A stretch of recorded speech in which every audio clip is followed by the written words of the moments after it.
tous, le président algérien Abdelmadjid Tebboune a reçu hier un appel téléphonique de son homologue syrien Bachar el-Assad qui lui a présenté ses vœux ainsi que ceux du peuple syrien, et ce à l'occasion du mois sacré de Ramadan.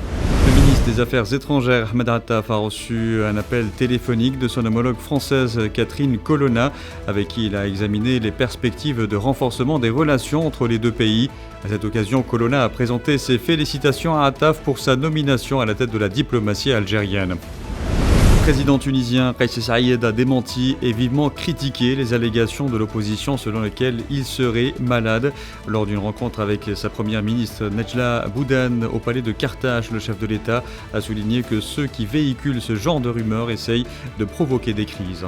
Au total, 436 attaques ont été menées contre des Palestiniens et leurs biens par les forces de l'occupation sioniste et des colons au cours du mois de mars dernier. C'est ce qu'a dénoncé la commission palestinienne de résistance aux murs et aux colonies dans un rapport.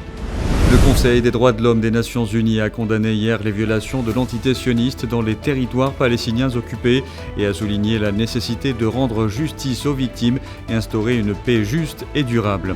En Somalie, un convoi de la mission africaine de transition dans ce pays, l'ATMIS, a été la cible hier d'une explosion dans la capitale Mogadiscio. Aucun bilan de l'incident n'a encore été communiqué. Un responsable de la sécurité, Osman Ahmed, a déclaré que le convoi avait été touché non loin du siège du département des enquêtes criminelles de la Somalie. Et puis enfin, la Corée du Sud, les États-Unis et le Japon ont entamé hier un exercice naval de 2 jours dans les eaux internationales au sud de la Corée du Sud. Voilà, c'est la fin de ce bulletin d'information. Merci à vous de l'avoir suivi.